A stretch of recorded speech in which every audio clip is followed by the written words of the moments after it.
Hello VC, how's everybody? Well, it was raining this evening, kind of in a Pink Floyd mood. Their music reminds me of fall a bit, so I thought I'd come down and show some Pink Floyd. Everybody seems to like Pink Floyd.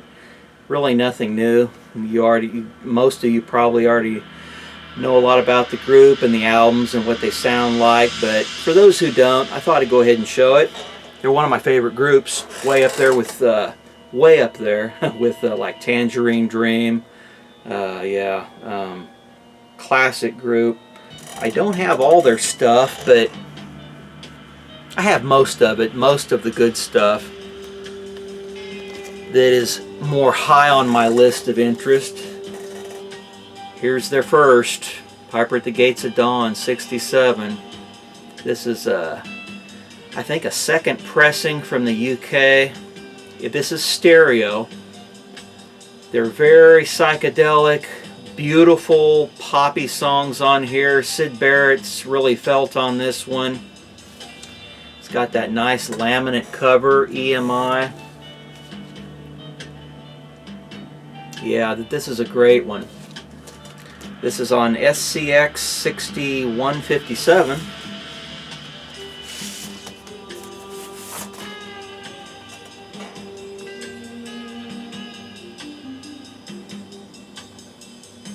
Here we go. Looks mint, unplayed. The cover is probably near mint. Yeah, when I first heard this, I was just absolutely blown away by the stereo sound on that record, considering the age of it. The stereo is just absolutely phenomenal. It's better than a lot of stuff that come decades later. Yeah, it's amazing. Great stereo separation. Another classic. I love this. Way up on my list of all-time top psych favorites. Saucer Full of Secrets from 68. Yeah. Let's see here. Forgot to mention the song titles. I wanted to go through the song titles. Astronomy Domine, Lucifer Sam, Matilda Mother, Flaming, Power Talk, Take Up Thy Stethoscope and Walk, Interstellar Overdrive, The Gnome, Chapter 24, The Scarecrow and Bike. Yeah. And then on Saucer Full of Secrets, you got Let There Be More Light, Remember a Day is a beautiful, beautiful one there. Set the Controls for the Heart of the Sun, a nice little epic. Corporal Clegg, Saucer Full of Secrets, Seesaw. I think that's a real pretty one too that I remember liking. And then Jug Band Blues. And this is the Capitol 6000 series reissue on ST 6279. And it's the Rainbow label. And next, a soundtrack that not that many people care for, but I really love this soundtrack. There's maybe two songs that are a little weak, but as a whole, it's a nice, cohesive listening experience that works well together. Nothing really jars you or sounds like it doesn't fit with the rest of the songs. Very mellow psychedelic here that's a lot more softer in mood than the first two there. Yeah, you got Cirrus Minor is a beautiful piece. Love it. The Nile Song, Crying Song, Up the Khyber, nice piece I like. Green is the Color, Cymbeline, gorgeous song there.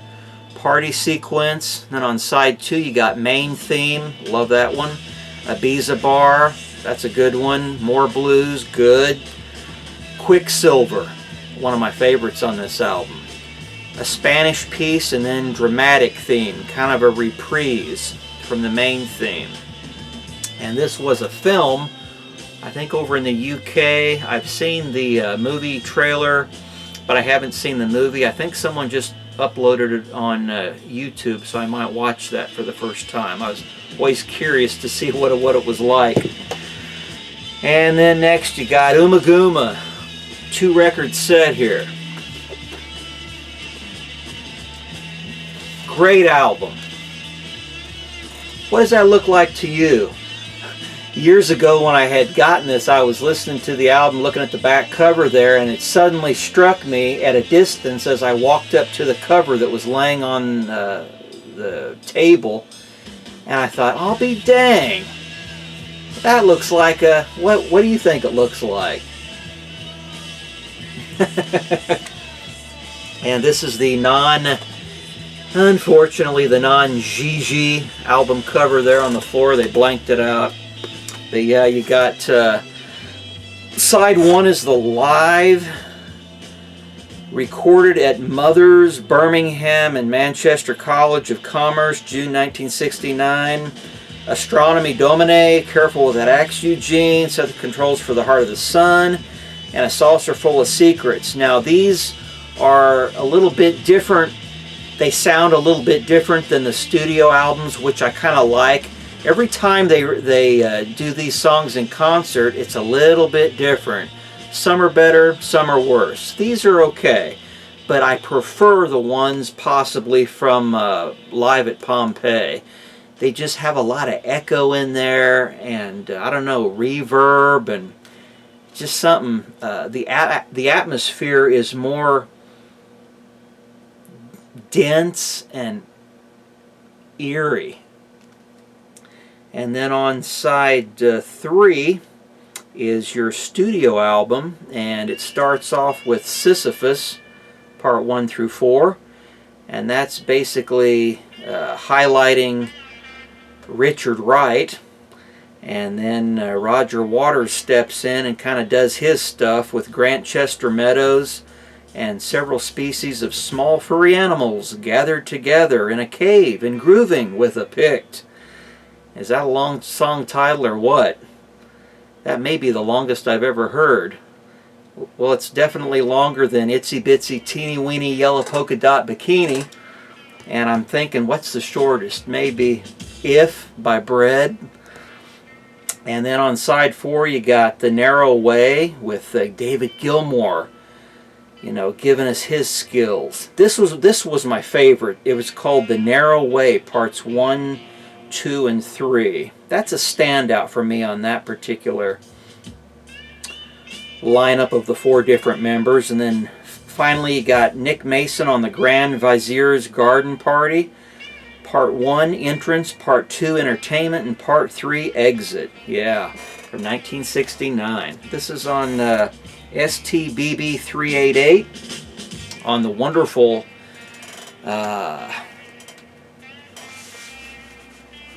Harvest label. Yeah, that is a great label.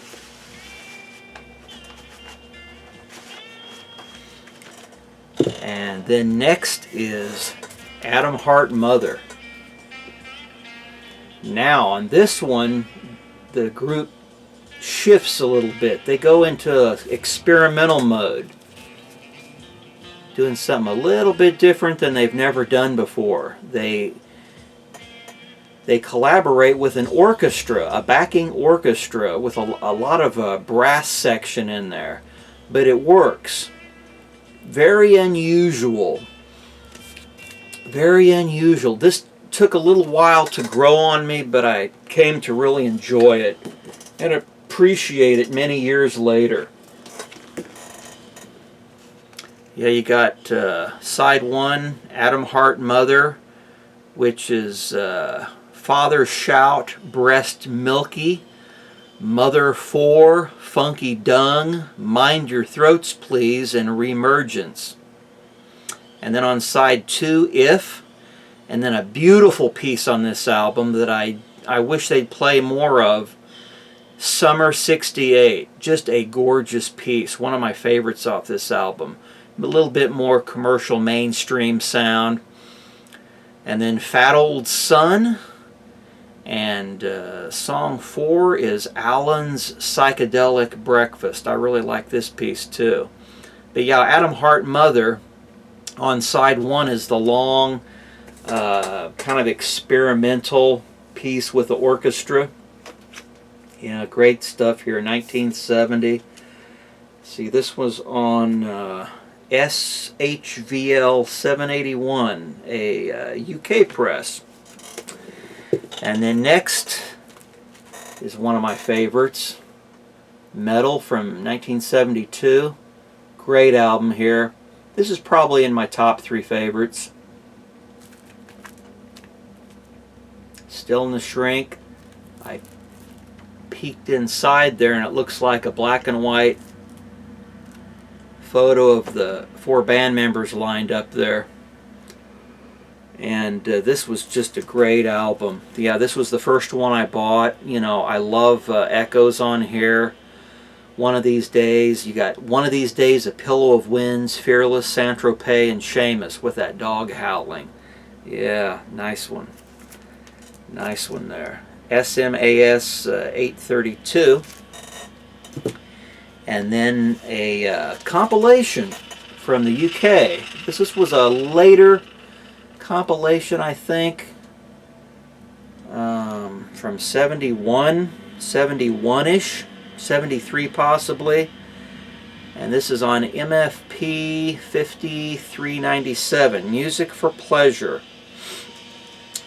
On here you got Arnold Lane, Interstellar Overdrive, See Emily Play, a beautiful, beautiful single that never made it onto any albums. Remember a Day, beautiful piece. Paint Box, a lot of Syd Barrett on here. Julia Dream, a gorgeous, gorgeous song that appeared on one of their singles in the UK. Careful with That Axe, Eugene. Cirrus Minor, another gorgeous atmospheric psych piece that was high on my favorites. The Nile Song, Biding My Time, and Bike. Yeah, nice stuff. That drawing there is by Nick Mason. He was an artist and a craftsman. That is a very unique sculpture that looks like a sailing vessel of some sort, which itself is made up of musical instruments. Sitting on a pedestal. Very cool. And let's see here. You see his actual model, the finished product, right there on a CD release. Organ pipes and the cymbals and the megaphones and the horns, the trumpets. Looks like a little chimney there.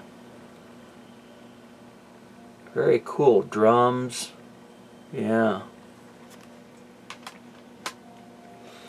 And this is the, I think, the American, the domestic press of the compilation Relics.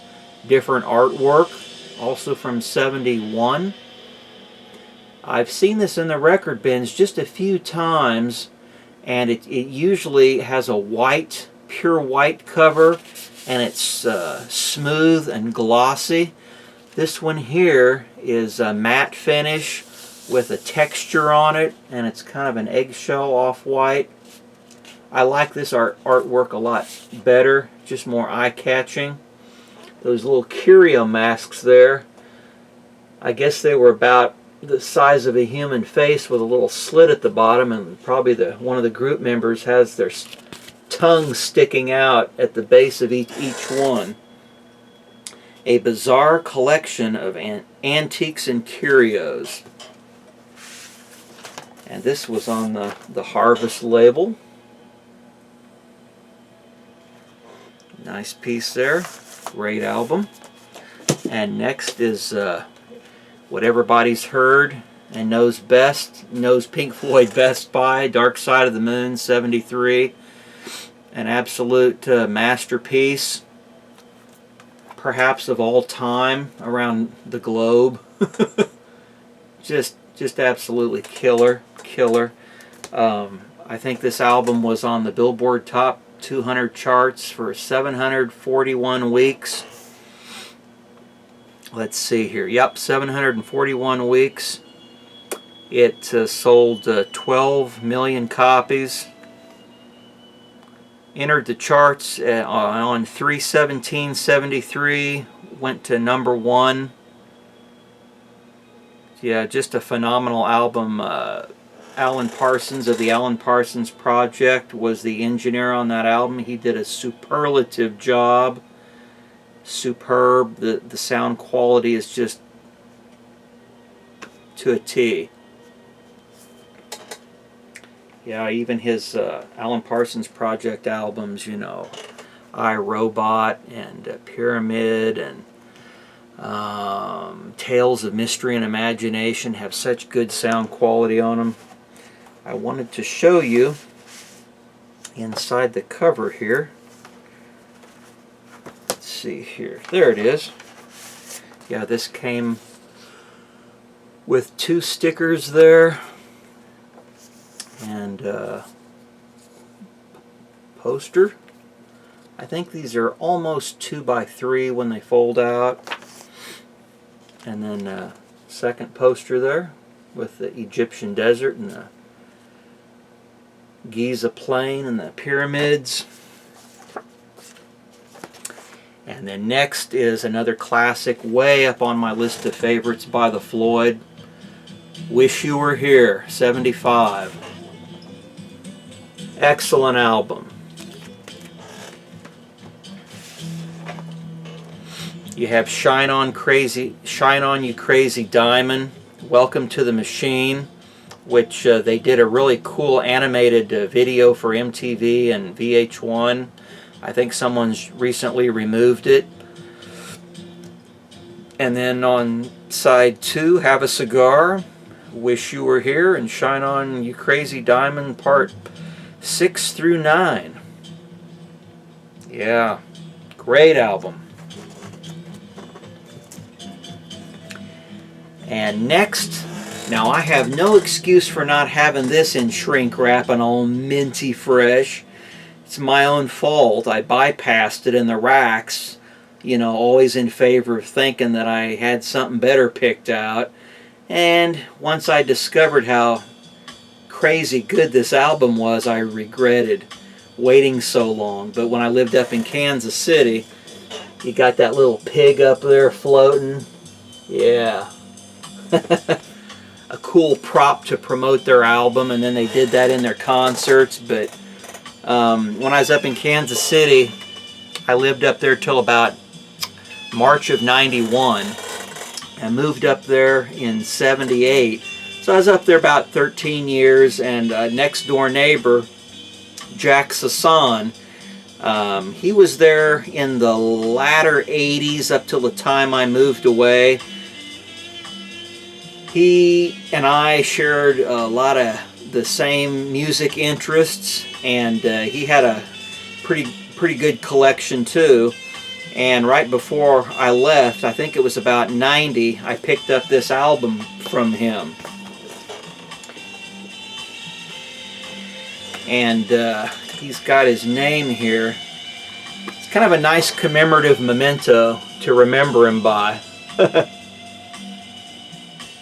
Looks like album number 69 in his collection. But anyway, he had bumped up a copy of this album, so he gave me this, you know, free. And I think we did a little bit of trading, some stuff that he didn't have that I had copies of. So yeah, but this album here, man, the lyrics are really incredible.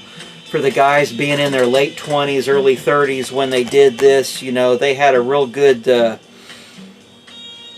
They could see things going on in the world for what they are, basically. And on side 1, you got Pigs on the Wing, part 1, and then Dogs. Excellent piece, long, drawn out, atmospheric, epic with dogs barking in the distance. I love it. Love it. Side 2, Pigs, 3 different ones. 3 different pigs. Sheep, and then Pigs on the Wing, part 2. Yeah, I loved Pigs on the Wind so much it inspired me to write a poem, I think back in '88 or '89, called Pigs on the Wind. Yeah. Yeah, this is a great album. I'll start this over again. There we go. And next, I did take this one out of the shrink, but I saved the little, insert that was under the shrink when I got it. The Wall, everybody knows this one. Heavy, heavy airplay, 79, played this into the ground. Yeah, had to take the shrink off so I could enjoy that artwork there. Isn't that cool? Yeah, when they did the concerts for this album, the group, they spent a lot of money for stage props, but they had a really cool idea.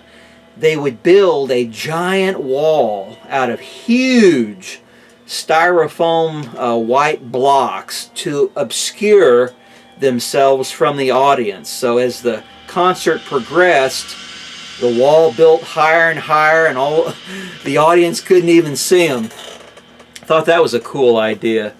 But you know all the songs on this one here, won't go into them. Next was basically a Roger Waters solo.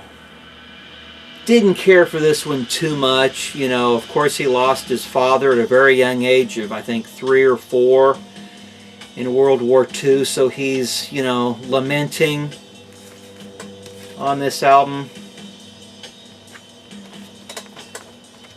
Has a nice gatefold there. Yeah, this one, it has its days. Some days I can get into it, some days I can't. Next is one that a lot of critics panned, weak. Some of them crappy. Group could have done better. A weak effort, stuff that I heard in the articles that I read, but I really like this album a lot. I heard I think maybe 2 or 3 songs off this before I actually went out and bought it, and I liked them enough that I thought, well, if these 3 songs are that good, I am probably going to like the rest of it, which I did. I would rank this very, very high. They hold on, although this is from '94, the Division Bell, they capture that old sound even though Roger Waters is no longer with them, and it has an old sound to it, like the 70s. It's as if this is a lost album from circa 73 or 4. In some of those years where they didn't put out an album, this could fit perfectly right in there. And you'd swear it's, an old piece. Love it. Great. I love the cover too. Those 2 aluminum sculptures there that are riveted together, setting out in a pasture in the UK probably. They're facing one another, and then you got those little lights there. They're communicating, like one of the song titles, Keep On Talking. Yeah, Keep Talking. And when you look at it head on, it looks like a face, a frontal view of a face itself, especially on the back cover there. Isn't that eerie? A night or a dusk shot. But yeah, this one has Cluster 1, What Do You Want From Me, Poles Apart, Marooned, A Great Day for Freedom, Wearing the Inside Out, Take It Back, Coming Back to Life, Keep Talking, Lost for Words, and High Hopes. A lot of videos made it onto MTV and VH1 Classic. Great album. Since the 90s, we're not producing many vinyl records in the rack, and it had basically all gone CD. I had to order this from Seventh Heaven, and that's the date it arrived, 7/16/94, and it was $12.99.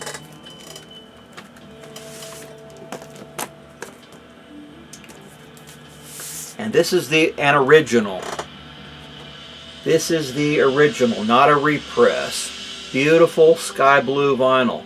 I'm not much into vinyl generally that's colored. I prefer the black because you can see the dust on there to clean it better when you're getting ready to put the needle down. But yeah, I've got a couple of colored vinyl records, and they're kind of fun to have every now and then. And then from 1968, this is a record a CD that came in the back of a book I got on progressive rock, and it was in a little plastic envelope glued to the back cover, the inner back cover of the book. So I just put it in a case here and put it with the rest of my CDs so the back cover of the book wouldn't get ring wear in the shape of a CD. But it's it was a short documentary about the hippie scene and the art scene and the music scene going on over in the UK in 1967, 68, that time period, called Tonight Let's All Make Love in London.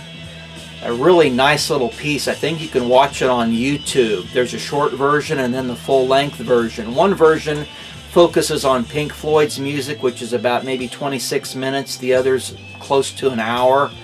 But yeah, basically on this one you hear two long 16 to 17 minute epic psychedelic jams. Very atmospheric. And then I have no excuse for not having Obscured by Clouds from 72 in my LP lineup. This was a little bit, weaker. Wasn't too crazy about it. The 5 or so songs I heard, so that's probably why I, moved on in favor of something better per that record store visit whatever day. But yeah, I'll eventually pick up a copy. It isn't too bad. And then, of course, you got your CD relics there. And then my all-time favorite by the Floyd, Pompeii, Live at Pompeii. Recorded in 1971, released in early 72, I think. All the songs on here, they have that echo. And the sound has depth to it in that amphitheater. And it really adds to the eerie atmospherics of all their songs that appeared in their earlier albums there. Just a fantastic, I know I say that a lot, but I mean it, concert here. These are perhaps of course they're not the studio version, and they're not the Uma Guma and some of their better concert versions, and the sound quality may not be quite as good. And even though this is a bootleg on Baby Capone, I'm willing to accept that because the job they do in the songs themselves and the sound of it, this atmosphere they capture, is the best for my ears anyway. Yeah, just eerie, incredible. And they have really great interviews by the band with a lot of dry humor in there, sitting in there eating, and this is probably the best version on VH1. This is the original as it was intended and shown in theaters back in the day, with the original intros and the graphics in blue that slowly appear and form the whole title of the song, and with a black background before each piece starts up. And then this one was the director's cut, where they went in and messed it all up with modern, you know how they do. But at least it's a nice, clear, crisp, digital, print. And then from 83 Works, I will eventually add this to my LPs. Pass that up in the racks. This one has, I got this for the one song, which you couldn't get anywhere else. Embryo. Yeah, it's a compilation here. One of these days, Arnold Lane, Fearless, Brain Damage, Eclipse, Set the Controls for the Heart of the Sun, See Emily Play, Several Species, blah, blah, blah. Free 4 and Embryo, which was a really beautiful, beautiful, soft, gentle, psychedelic piece. And let's see, anything else I can think of. I think that about wraps it up. Here's the inner of the Live at Pompeii bootleg.